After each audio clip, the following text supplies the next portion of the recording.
Bonjour, j'espère que vous allez bien. Moi, c'est Abdel Salim Garba et je suis expert comptable et entrepreneur, initiateur de cette chaîne Réussir au pays. Bienvenue sur ma chaîne.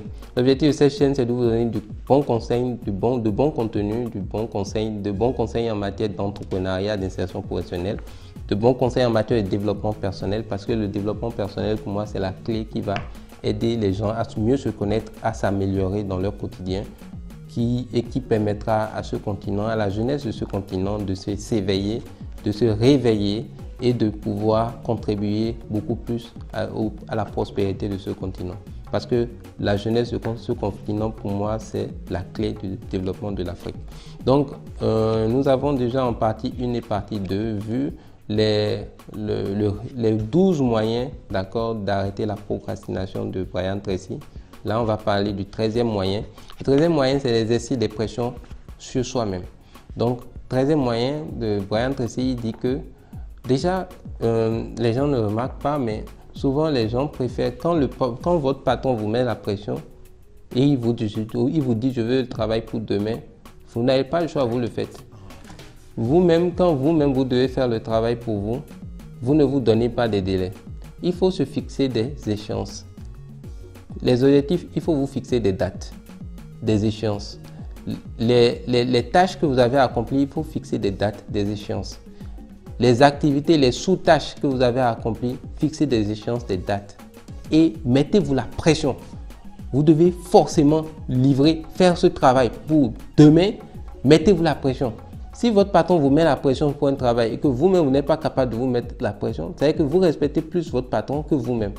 C'est-à-dire que, imaginez-vous, si vous êtes entrepreneur, il n'y a pas de problème, mais si vous êtes salarié, vous travaillez pour votre patron, il vous dit demain, après-demain, je veux le rapport, vous allez veiller pour respecter les délais. Pourquoi vous-même, vous ne vous fixez pas aussi des délais pour des échéances raisonnables par rapport à vous-même et pour vous mettre également cette même pression à vous-même?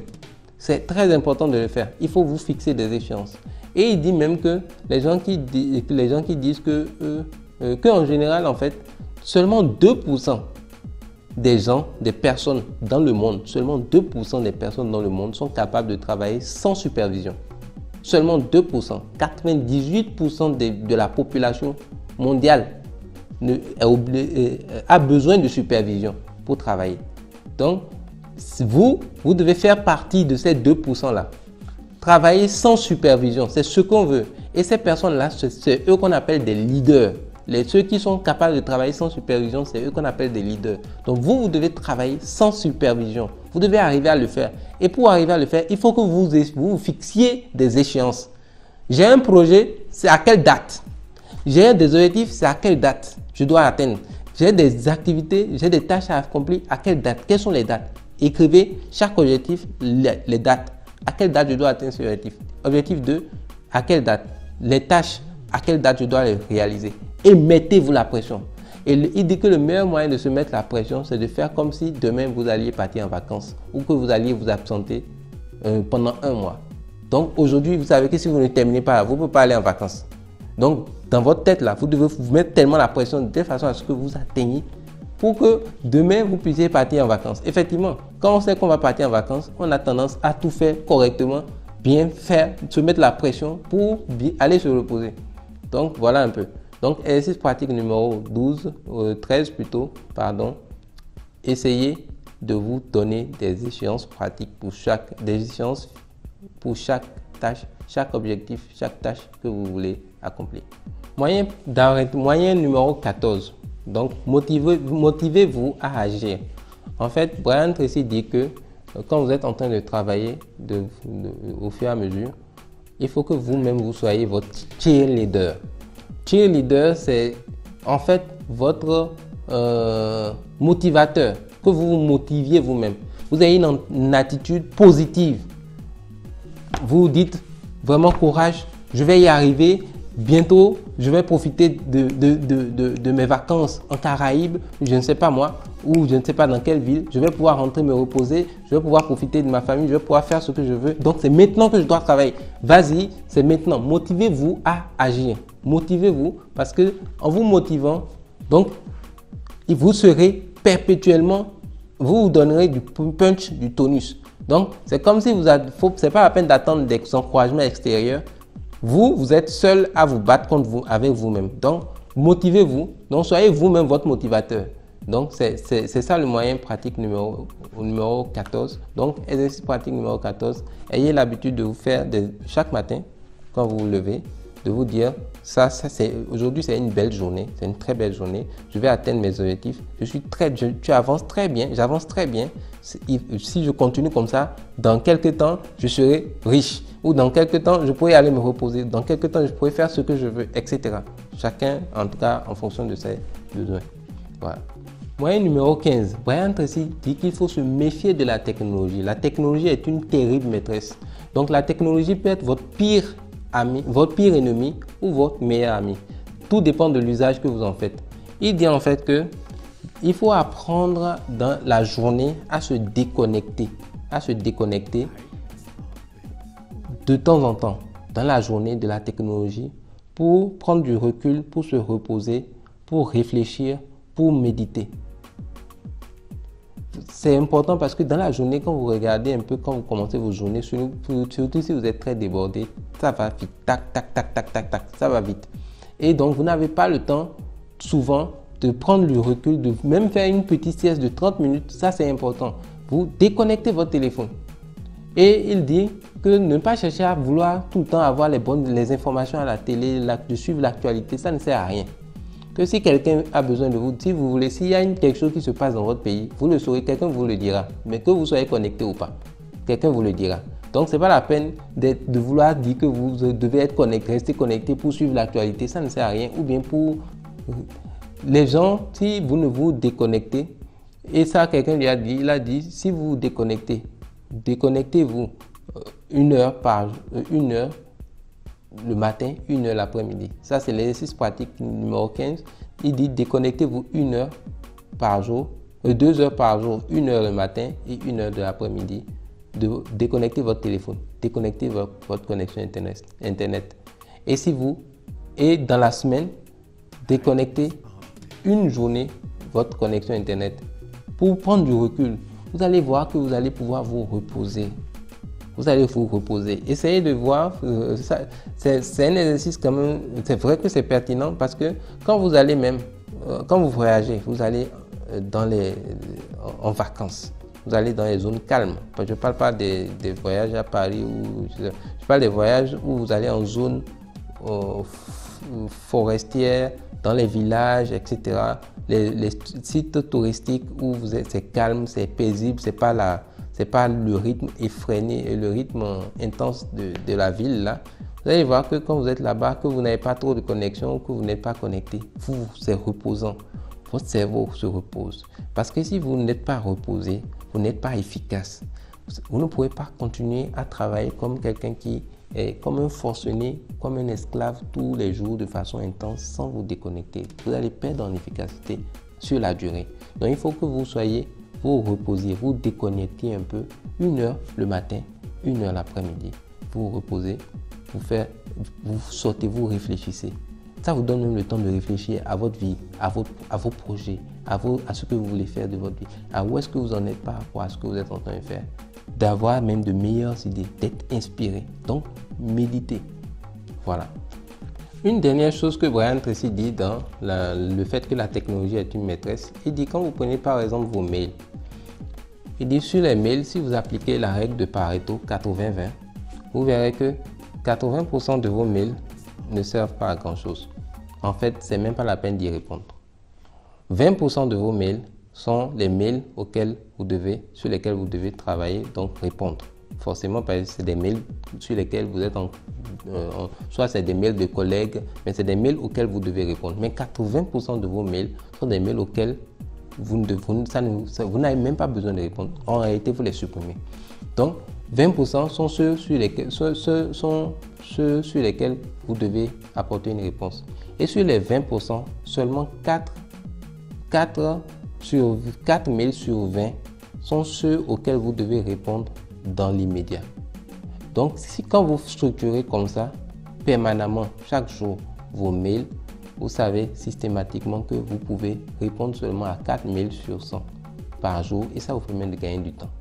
Ça vous permet de gagner vraiment du temps. Voilà. Moyen numéro 16, la technologie est une meilleure servante. Donc, il faut utiliser plutôt, Brian Tracy dit qu'il faut utiliser la technologie uniquement que quand c'est important.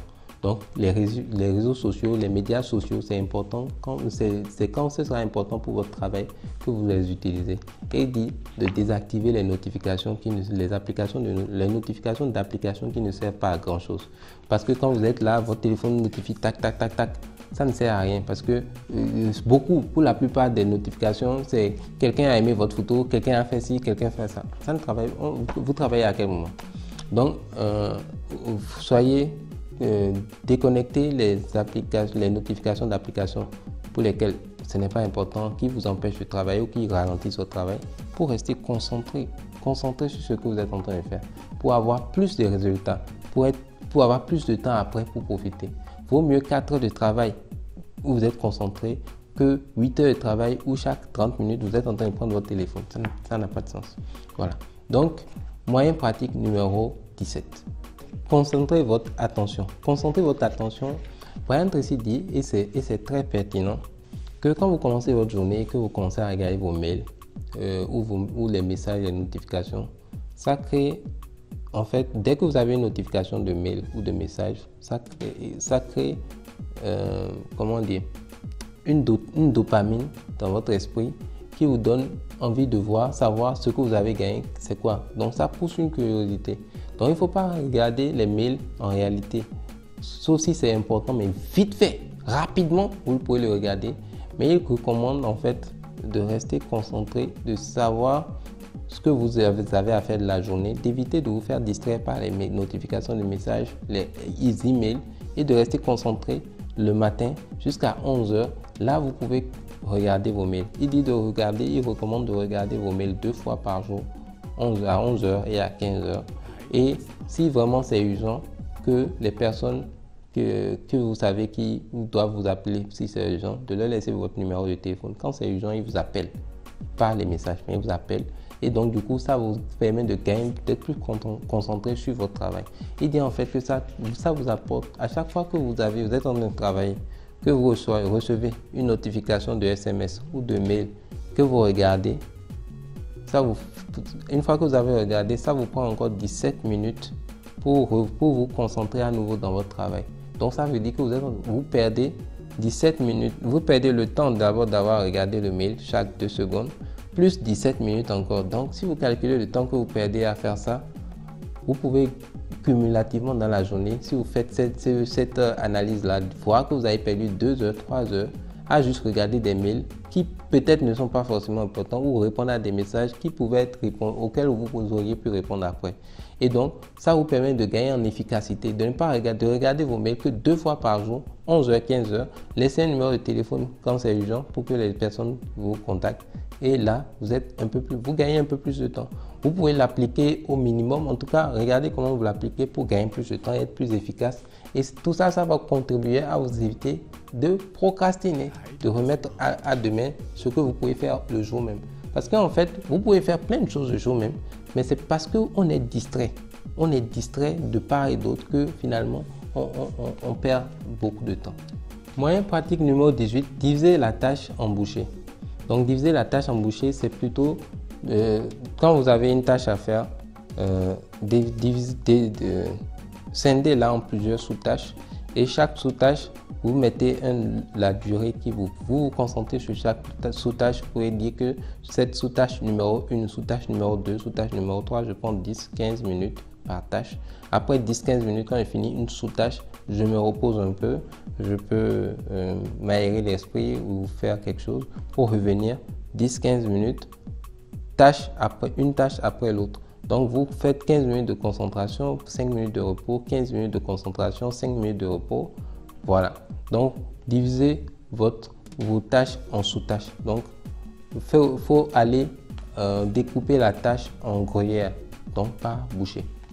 Moyen pratique numéro 19, mobiliser de grandes plages horaires. C'est-à-dire que dans la journée, quel que soit ce que vous avez à faire, essayez de faire des tâches, d'accorder 1 heure par tâche. Donc, grosse tâche, 1 heure par tâche pour vous concentrer. Vous fermez le téléphone, vous concentrer sur ce que vous avez à faire, sur cette tâche-là, sans distraction, pour éviter de vous faire distraire, pour aller jusqu'au bout et terminer la tâche. Tant que vous n'avez pas terminé la tâche, vous ne sortez pas. Vous n'arrêtez pas, vous ne faites pas autre chose. Donc, concentrez-vous. Il dit que les plus grands commerciaux consacrent au moins 1 heure par jour où ils ne font qu'appeler les clients. Que d'autres consacrent 1 heure par jour pour prendre l'avis des clients. D'autres consacrent 1 heure par jour pour chercher de nouveaux clients. Mais vous restez dans la régularité et vous consacrez 1 heure, donc une plage horaire spécifique à faire une tâche bien spécifique, à 1 heure bien spécifique si possible même. Donc, c'est mieux même de faire à 1 heure bien spécifique. Et il donne même des exemples. Il dit même que vous avez même des gens qui lisent au moins 15 à 30 minutes par jour à 1 heure bien spécifique. Et ça aussi, c'est pour dire qu'il faut accorder une plage horaire à faire quelque chose de spécifique. Et que par exemple, pour les personnes qui lisent 15 à 30 minutes par jour à 1 heure précise par jour, qui ont cette régularité-là, qui finissent par lire des dizaines de livres sans s'en rendre compte. Moi, c'est mon cas. Donc, je lis maintenant un livre par semaine en moyenne. Donc, avant, je ne lisais même pas.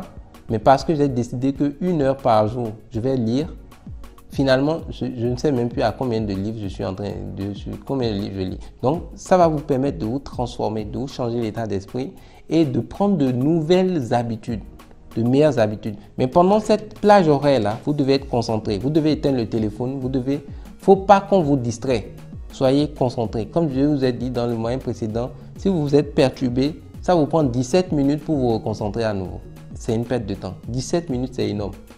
D'accord? Donc, il dit, il le dit que même quand vous allez en voyage, si vous êtes en voyage d'affaires ou en voyage, je ne sais pas moi, bon, supposons en voyage de travail, si vous préparez bien votre voyage, avant de partir, si vous avez bien planifié votre travail avant de partir, même dans l'avion ou bien dans la voiture, bon, si c'est un long déplacement dans la voiture, vous pouvez travailler même, vous pouvez transformer votre siège d'avion en bureau parce que vous pouvez faire des tâches là-bas que vous avez déjà prévu de faire dans l'avion ou bien dans la voiture. Ça vous fait gagner du temps parce que le temps de trajet là, c'est 1 heure, 2 heures, 3 heures.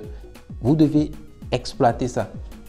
Et vous devez l'exploiter et exploiter ça intelligemment. Il ne faut pas rester dans l'avion, passer 3 heures de temps à dormir ou bien, mais il faut être pragmatique. Ça vous fait le temps que vous passez dans le transport, même si vous regardez, même pour ceux qui sont dans les villes où il y a plein d'embouteillages, vous allez passer du temps à peut-être 2 heures rien que dans le métro.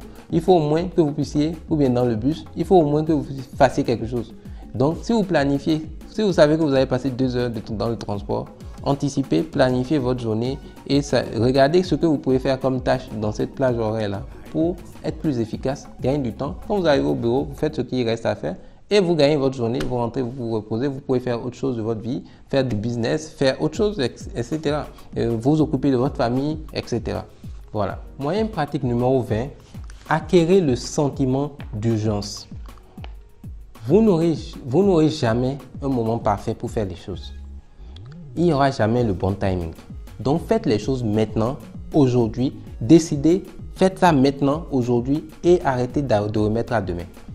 Faites ça aujourd'hui, maintenant, décidez de faire ça aujourd'hui et faites-le maintenant, aujourd'hui, avec les moyens que vous avez. N'attendez pas, oui, dans 10 ans, dans 1 an, quand j'aurai... Non, non, non. Faites avec ce que vous avez comme moyen. Acquérez le sentiment d'urgence. C'est vital. Faites ça maintenant et pas demain. C'est pour ça qu'il a donné un autre exemple en disant que le seul sentiment d'urgence là, il faut le faire de telle façon à ce que travaillez aujourd'hui comme si demain vous allez en vacances pendant 1 mois. Donc, le dernier jour de travail, vous faites tout. Regardez tout ce que vous faites. Vous travaillez, vous faites tout ce que vous devez faire pour que demain, vous n'ayez pas, que votre patron ne vous embête pas ou que les clients ne vous embêtent pas. Bref, donc, acquérez le sentiment d'urgence.